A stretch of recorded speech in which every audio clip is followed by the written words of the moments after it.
கடலூர் மாவட்டம் சீத்தஞ்சேரி பகுதியில் புதிதாக திறக்கப்பட்டுள்ள மதுபான கடைக்கு அப்பகுதி மக்கள் எதிர்ப்பு தெரிவித்துள்ளனர். 500க்கும் மேற்பட்ட பெண்கள் திரண்டு வந்து மதுக்கடையை திறக்க விடாமல் ஆர்ப்பாட்டம் செய்ததுடன் சாலையில் பேரணியாக சென்றனர். இதனை அடுத்து ஊழியர்கள் மதுக்கடையை திறக்காமல் திரும்பிச் சென்றனர். கடலூர் மாவட்டம் விருதாச்சலம் அருகே உள்ள கச்சி பெருமானத்தம் கிராமத்தில் புதிதாக திறக்கப்பட்ட மதுக்கடைக்கு பொதுமக்கள் எதிர்ப்பு தெரிவித்துள்ளனர். ஏற்கனவே இருந்த மதுக்கடையை பொதுமக்கள் அடித்து நொறுக்கிய நிலையில் வேறொரு இடத்தில் மதுக்கடை திறக்கப்பட்டுள்ளதாக தெரிகிறது. இதற்கு எதிர்ப்பு தெரிவித்து அவர்கள் கடை முன்பு அமர்ந்து போராட்டத்தில் ஈடுபட்டனர். கடலூர் மாவட்டம் காட்டுமன்னார் கோவில் அருகே உள்ள திருமூலஸ்தானம் கிராமத்தில் 4 ஐம்பொன் சிலைகள் கண்டெடுக்கப்பட்டுள்ளது. கிராமத்தில் உள்ள கைலாசநாதர் கோவில் தெப்பக்குளத்தை தூர்வாரும் பொழுது நடராஜர் சிலையுடன் 2 அம்மன் சிலைகள், ஒரு பெருமாள் சிலை கிடைத்துள்ளது. ஐம்பொன் சிலைகள் 300 ஆண்டுகள் பழமை வாய்ந்தது என்றும் பல கோடி ரூபாய் மதிப்புள்ளது என்றும் அதிகாரிகள் தெரிவித்தனர்.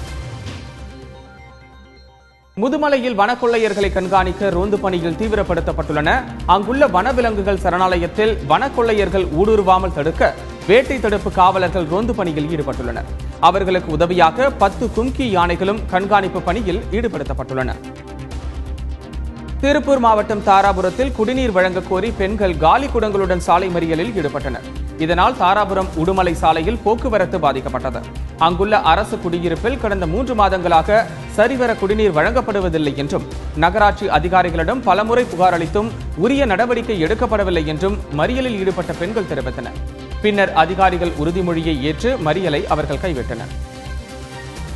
சேலம் மாவட்டம் ஓமலூர் அருகே மனைவியின் நகையை கேட்டதால் சரமாரியாக தாக்கப்பட்ட கணவர் மருத்துவமனையில் அனுமதிக்கப்பட்டுள்ளார். டேனிஷ் கோட்டையைச் சேர்ந்த ஹரிஹரசுதன் என்பவர் திருமணத்தின் பொழுது மனைவிக்கு தான் அணிவித்த 30 பவுன் நகையை திரும்பி கேட்டுள்ளார். இதனால் ஆத்திரமடைந்த அவரது மனைவி வீட்டார் ஹரிஹரசுதனை சரமாரியாக தாக்கியதாக கூறப்படுகிறது. இது குறித்து போலீசார் விசாரணை மேற்கொண்டு வருகின்றனர்.